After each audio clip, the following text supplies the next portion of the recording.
They say you should treat everyone with kindness, especially those just trying to do their job. But some people think respect has a price tag. My name's Jordan, and I run a small grocery store in a quiet neighborhood. It's not flashy, it's not big, but it's mine. Most days are routine: milk, bread, small talk. But last Friday, that was the day a woman named Karen screamed at one of my employees in front of everyone because he packed her eggs on top of her bread. What she didn't know, that man, the one she humiliated, he wasn't just any employee. And the story doesn't end the way she expected.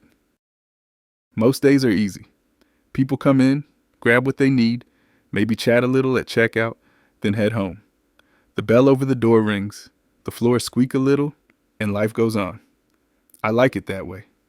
There's something comforting about repetition. Stock the shelves, check the dates, clean the carts. It's not glamorous, but it's honest. And honest work, that still means something to me. Fridays are usually steady. We get the regulars.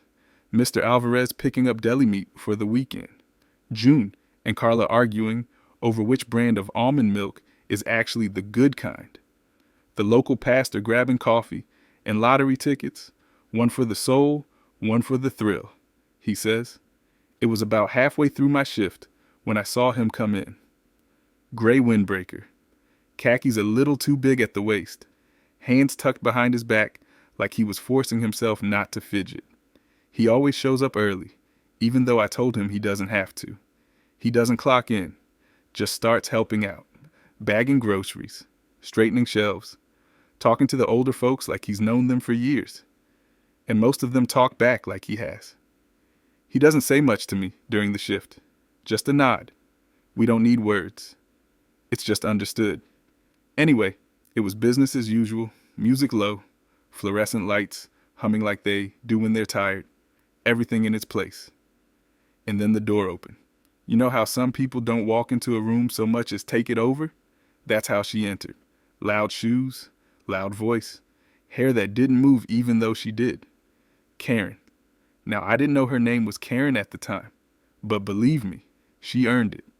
She marched past the carts without grabbing one, already annoyed, muttered something under her breath about the parking lot being too narrow for real cars. Didn't smile, didn't nod, just moved through the store like it owed her something. I saw her glance toward the registers, saw her eyes land on him. He didn't notice. He was helping a young mom double bag some soup cans. Careful, gentle. Karen's jaw tightened. I felt something shift. Just slightly. Didn't know why. Didn't know how. But that was the moment. The first crack in a day that had started so normal. And by the time it ended, nothing about it would feel normal again. She was the kind of customer who didn't just shop. She inspected. Every product. Every shelf. Like she was waiting for something to be wrong so she could complain about it. She moved fast, but not because she was in a hurry. Because it gave her a reason to be frustrated when others couldn't keep up. That kind of energy, you feel it from across the store. She grabbed a basket and started piling things in.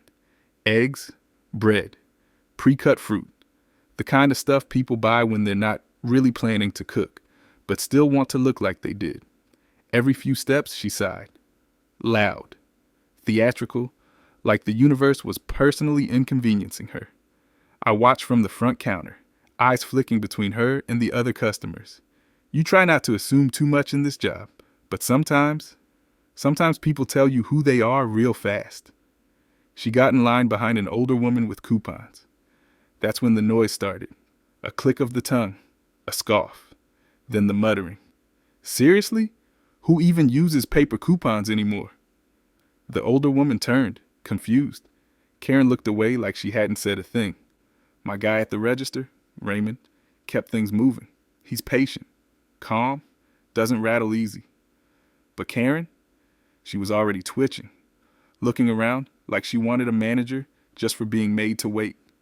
And then, finally, it was her turn. She dropped her items on the belt like they'd offended her. No hello, no eye contact. Raymond scanned, kept it polite. She tapped her foot the whole time, and then came the voice. Not loud like a scream, but sharp, dry. like sandpaper dragged across glass. Make sure he doesn't crush my bread. No, please. No smile. Just pointed at the bagger like he was a machine that needed instructions. He looked up, nodded, and went back to work. Didn't say a word. I could tell he heard her, though. I could tell it sat somewhere deep. But he kept bagging, like always. Gentle hands, focused eyes. She kept watching, waiting for him to slip up. And when he did, it wasn't dramatic, wasn't some big crash. It was just the eggs, placed on top instead of tucked in. It lasted 2 seconds. But that was all she needed.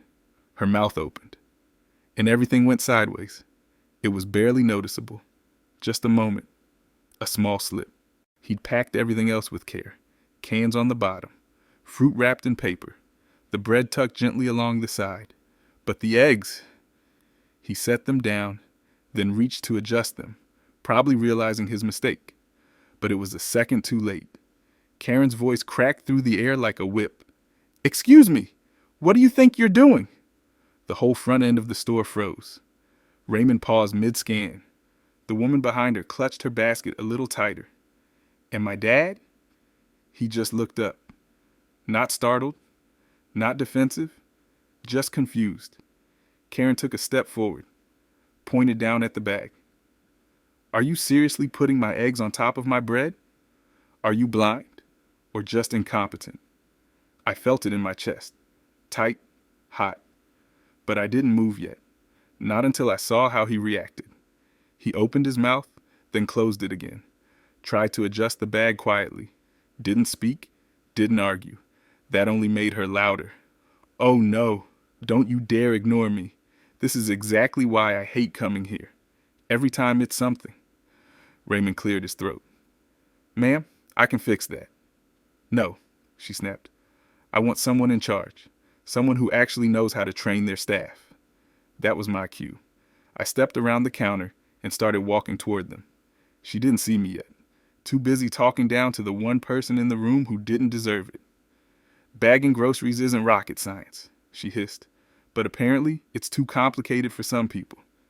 And that's when my dad, still calm, still steady, looked her in the eye and said quietly, "I'm sorry. I didn't mean to upset you."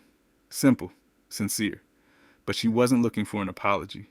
She wanted a scene. "Oh, you've upset me all right. You've ruined my entire day." I reached the register just in time to catch her spinning around. "And you?" She pointed at me like I was next on her list. "I need to speak to the manager." I folded my arms. "I'm the manager." Her mouth twitched. And for one tiny second, she looked unsure. But that passed. And the anger? It came roaring back. "You're the manager?" she said, like it was a punchline. I nodded. Calm. Didn't flinch. Didn't blink. She squinted at my name tag like it might give her something else to complain about. Then her voice dropped into that tone. Sharp, smug, meant to be overheard. Well, that explains it. I knew what she meant. She wanted me to ask. Wanted me to rise to it. But I didn't. I just looked her in the eye and said, "How can I help you, ma'am?" She crossed her arms. "You can start by explaining why this store thinks it's acceptable to let people like him handle groceries." That one hit harder than I expected. She didn't have to say more. Everyone within earshot knew exactly what she meant. Raymond froze. The woman behind her stepped back. And my dad? He just stood there. Quiet. Still. I felt something shift in my gut. A cold kind of anger. Not loud. Not flashy. Just there. "People like him?" I repeated. Karen waved her hand in the air like she was swatting a fly. "You know what I mean. He's slow. Clumsy. Doesn't listen. He nearly crushed my bread and threw the eggs on top like they're nothing." I looked at the bag. Everything was intact. Not even a cracked shell. "I can assure you nothing was thrown," I said. "Oh, please, don't gaslight me," she snapped. "I saw it with my own eyes. He was careless. He was rude. And when I called him out, he didn't even apologize." I turned to my dad. He looked at me. Not for guidance, not for protection, just a calm sort of resignation, like this wasn't new. He did apologize, I said. Twice. Karen's jaw tightened. I want him gone, she said flatly. I spend good money here, and I won't be treated like this. I nodded slowly. You're right. You do spend money here, just like everyone else. She tilted her head. I kept my voice level. But no one here gets to yell at my staff. No one gets to humiliate someone for a mistake that was already corrected. Her mouth opened, but I didn't give her the chance. If that's unacceptable to you, I said, there are other stores. She blinked. Didn't expect that. Not from me. But she still wasn't done. Not yet. She narrowed her eyes like she couldn't believe I wasn't falling all over myself to apologize. Like my refusal to panic was the real offense. You're seriously going to let this happen? She said. In front of all these people? I stayed steady, hands by my sides, voice low. I'm not letting anything happen, ma'am. I'm addressing a customer complaint. That's what managers do. Her lip curled. Don't patronize me. Behind her, the line had stopped moving. Raymond had paused the scanner. The woman next in line gave me a look, half sympathy, half disbelief. You could feel the weight in the air, tight, heavy, like everyone was waiting for the next match to hit the flame. Karen wasn't letting it go. He clearly isn't trained. He's slow, he's careless, and frankly, he doesn't belong behind that counter. I turned toward him. He still hadn't said a word, just stood there, calm, professional, with his hands lightly clasped in front of him, like he was holding something fragile. Maybe he was. I looked back at her. He's bagged groceries here for months, without a single complaint, I said. He's never been late, never been disrespectful, never once caused a problem. She scoffed. Well, he caused one today? I nodded. You're right. Something did happen today, and we're fixing it. You're not doing anything? She snapped. You're standing there pretending this is normal, that I'm the problem. I took a breath. I didn't say that.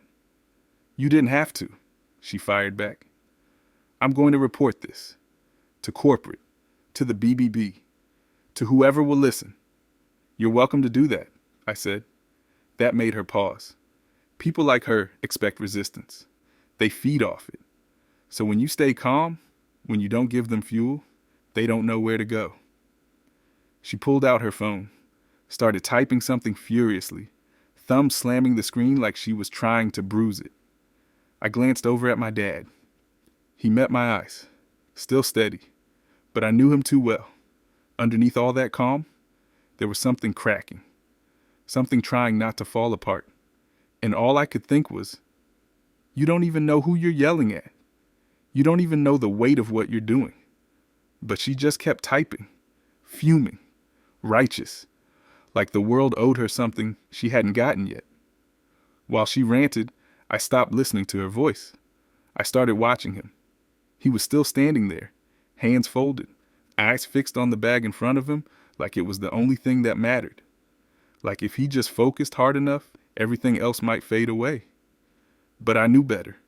I knew what it cost him to be here, to get out of bed every morning, to put on that uniform, to walk into a store filled with noise and strangers when the silence at home was still screaming her name.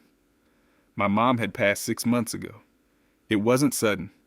It was slow, cruel. Cancer doesn't make a mess all at once. It steals in pieces. First her strength, then her appetite, then her voice. By the end, it was just him sitting beside her hospital bed, holding a hand that barely squeezed back. He didn't cry at the funeral, didn't cry when we closed the casket, didn't cry when he handed me her favorite scarf and said, "She wanted you to have this." But I caught him once, 3 weeks later, sitting in her chair, holding a grocery list in her handwriting like it was made of glass. That's when he asked if he could come help at the store. Said he needed something to do. Said being around people would be good for him. Said he didn't want to feel alone all the time. I told him he didn't have to, that he could take all the time in the world, but he just nodded.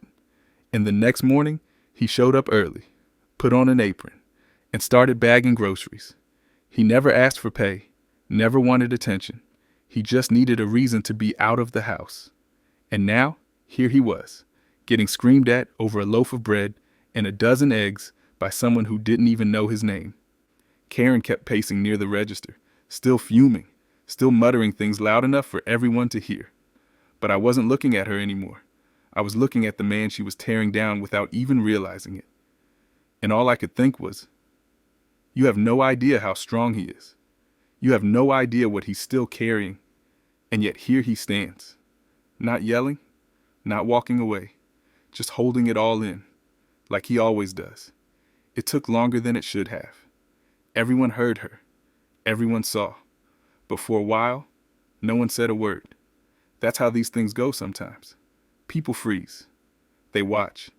They wait for someone else to do something first. But eventually, it happened. The woman who'd been standing behind Karen the whole time, early 60s, floral blouse, hair up in a loose bun, cleared her throat. It wasn't loud, but in the tension of that moment, it might as well have been thunder. "Ma'am," she said, voice steady, "he's been nothing but kind to every single person who shops here." Karen turned, eyes narrowing. "This has nothing to do with you." The woman raised her chin a little. "It does when you humiliate someone in public, especially someone who's done nothing wrong." Karen scoffed, stepping back like the woman had just insulted her personally. "He messed up my order. He put the eggs on top of the bread. That's not how it's done." The woman didn't back down.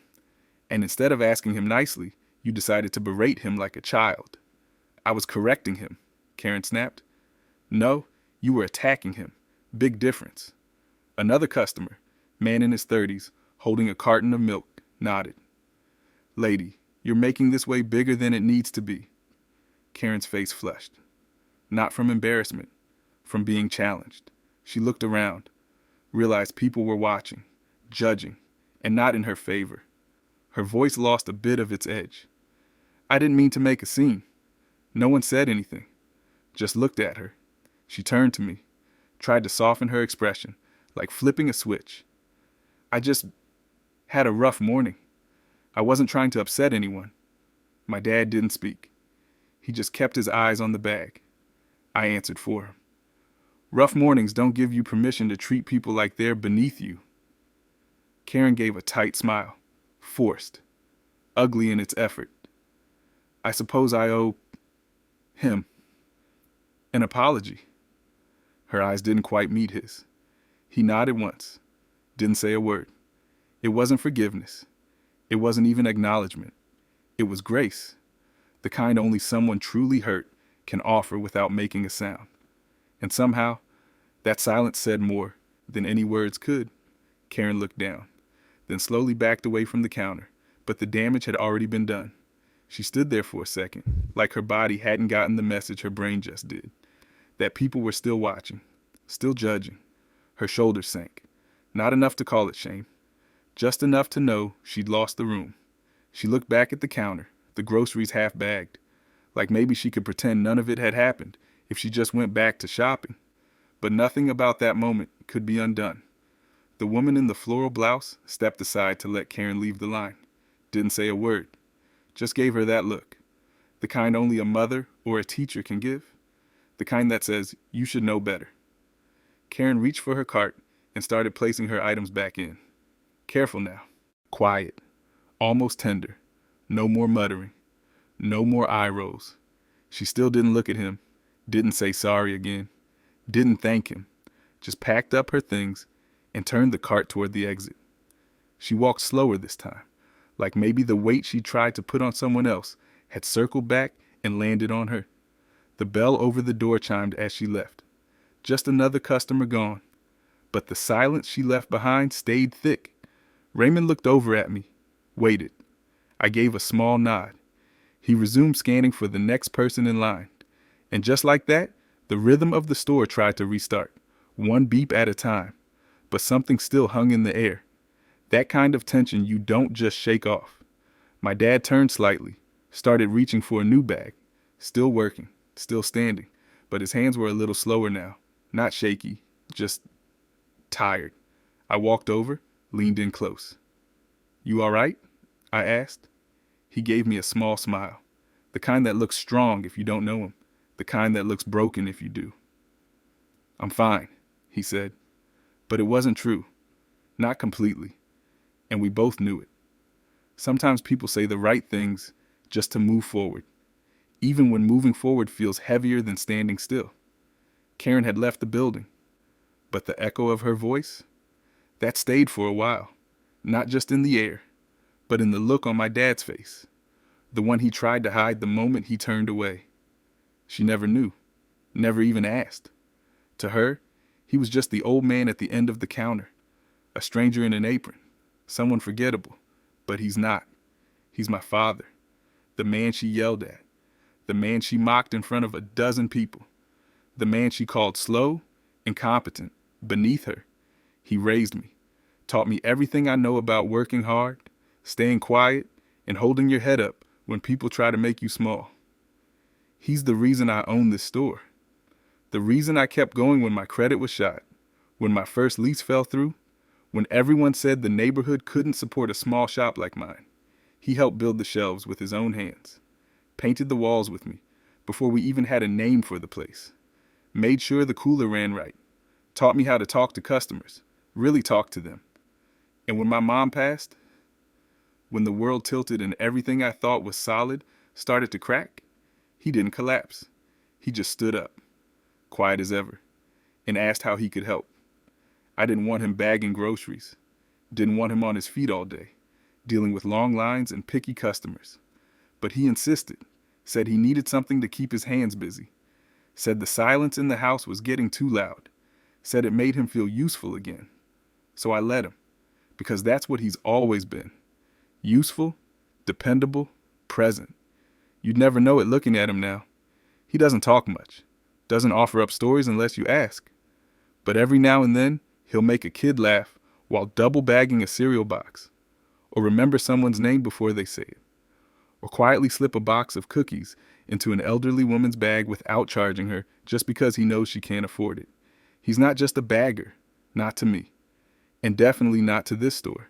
So when Karen tore into him like he was nothing, like he was some disposable piece of the place she thought she owned with her money, I wanted to shout, to tell her who he was, what he's been through, what he's still carrying, but I didn't.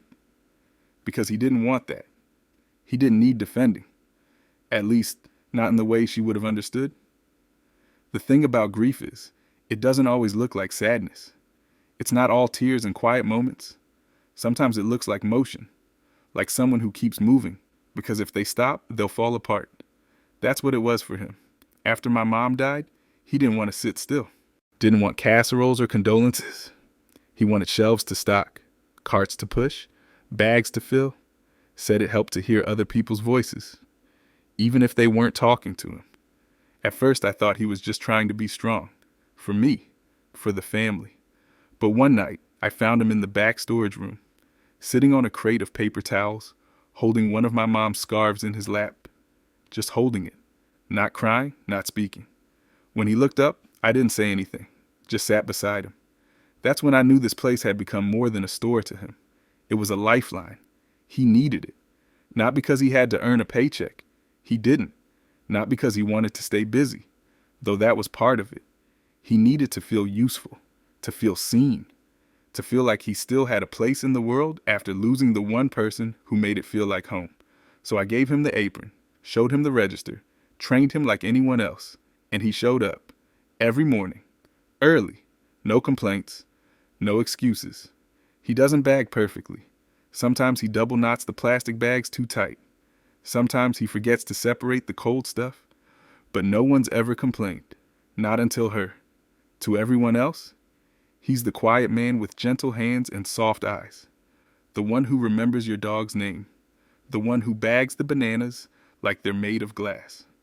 But to me, he's the man who held my mom's hand until the very last breath. The man who still folds her laundry, even though no one's going to wear it. The man who shows up, day after day, carrying more than anyone in that store could possibly imagine. And that's why it hit me so hard. Watching someone like Karen tear him down for something so small, so meaningless. Because he's not here for the money. He's not here for attention. He's here for the silence he's trying to outrun, and for the people who never even realized they needed him. She didn't offer a real apology, not one that meant anything, just that stiff, shaky version people give when they know they're being watched.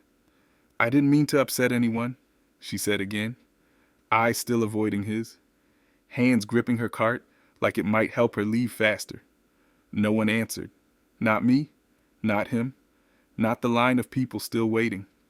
She backed away from the register, turned the cart toward the door, like she hadn't just lit the whole front of the store on fire.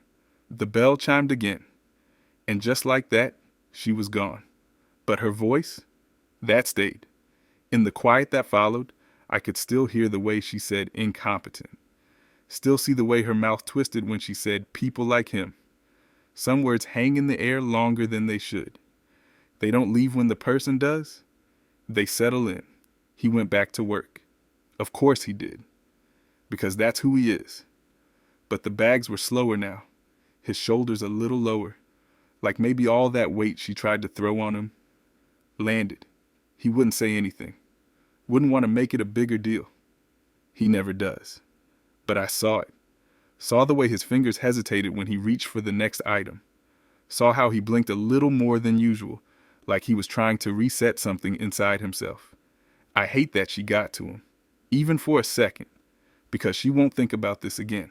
She'll go home, complain to her husband or her group chat, tell a version of the story where she's the victim. But us? We'll remember. He'll remember. I'll remember watching him stand there, holding his composure like it was something fragile in both hands. And that's the part she'll never understand. How easy it is to break someone who's already holding on by threads. How fast your words can crawl under someone's skin and stay there. She thought she won. Walked out thinking she taught someone a lesson. But the only lesson she gave was this. People show you exactly who they are when they think no one's watching. Or worse, when they think no one will care.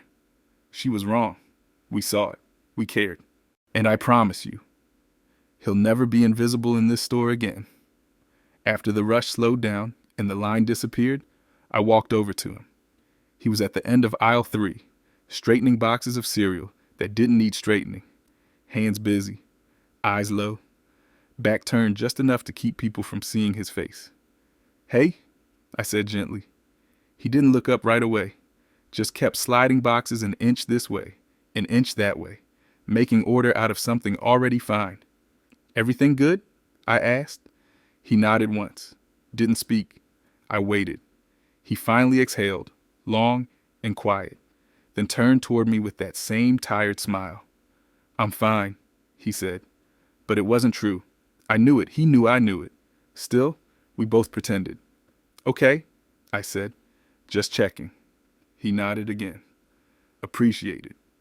We stood there for a second, not saying much, just breathing in the quiet. I thought about telling him he didn't have to come in tomorrow, that maybe he should take a day, go sit in the park, clear his head. But I didn't, because I knew he wouldn't. This place, this rhythm, it's how he copes. And if I took that away, it would only make the silence louder. So instead I reached up and adjusted one of the cereal boxes he'd just straightened. He gave me a look, half playful, half exhausted, like I'd just messed up something sacred. I smiled. He shook his head. But I saw it, a little bit of light behind the tired. And for now, that was enough. We walked back to the front together. He tied off the trash. I wiped down the register. No big conversation, no dramatic closure. Just quiet cleanup after a mess someone else made. The music played soft over the speakers again. A slow, forgettable song. But somehow it helped. He turned off the lights over aisle 9. I locked the front door. And together, we stood there a moment longer, looking out at the empty parking lot. The stillness of it, the peace. He patted my shoulder once, said, "See you in the morning." I nodded. "Yeah, I'll be here." He walked out first. Didn't say goodbye. Didn't have to. The door closed behind him with a soft click. And for the first time all day, I realized just how heavy the air had been, and how much quieter things feel when the yelling stops. But the echo stays. He was already there when I walked in. Same windbreaker, same calm eyes. Same old coffee mug sitting on the counter, steam rising in that lazy way it does when the world's still waking up. He'd swept the entry mats, restocked the bagging station, checked the bathroom lights like he always does, even though no one ever asked him to. "Morning," I said. He looked up from the counter, nodded. "Morning." No mention of yesterday, no trace of it in his voice. You'd think nothing had happened, like it was just another Thursday. Like the yelling, the accusations, the humiliation, none of it stuck. But I knew better. I watched him for the first hour. Not because I didn't trust him, because I needed to see if it left a mark. And if it did, he didn't show it. He bagged groceries with the same care, asked customers how their day was going, offered help without hesitation. An older man complimented his speed.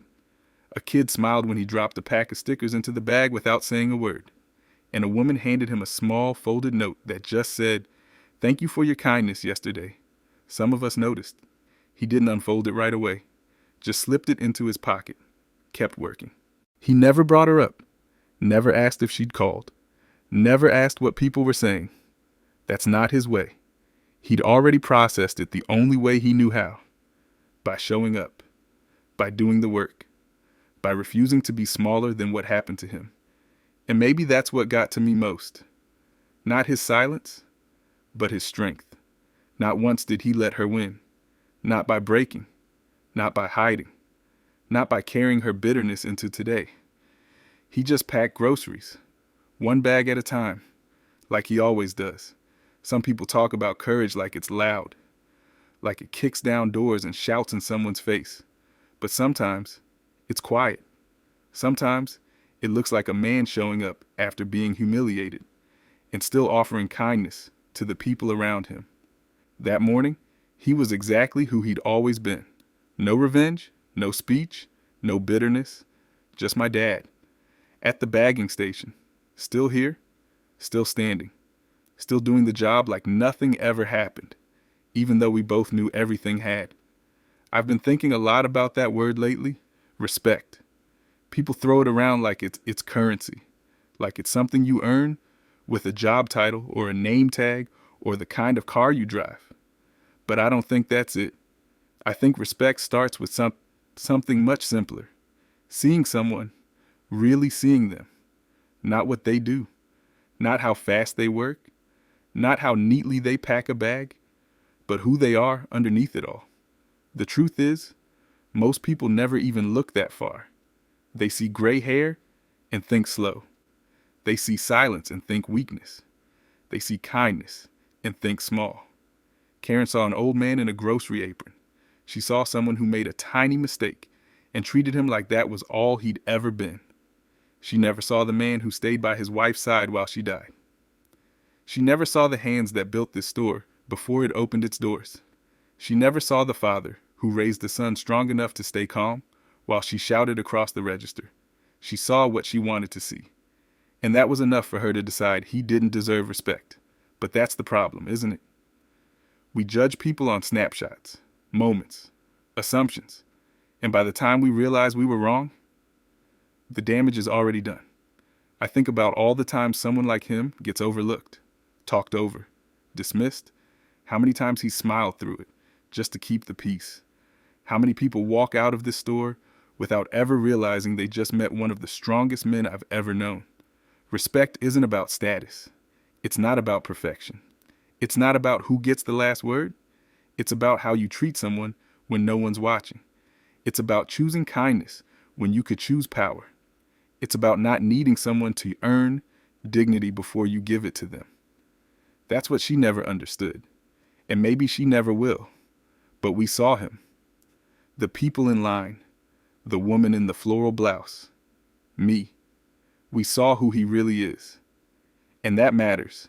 Because when you see someone, really see them, you don't need a title to know they deserve respect. You just know. And that should be enough. So now I'm asking you, what would you have done? If you saw someone being talked down to over something so small, would you have spoken up? Would you have stayed quiet?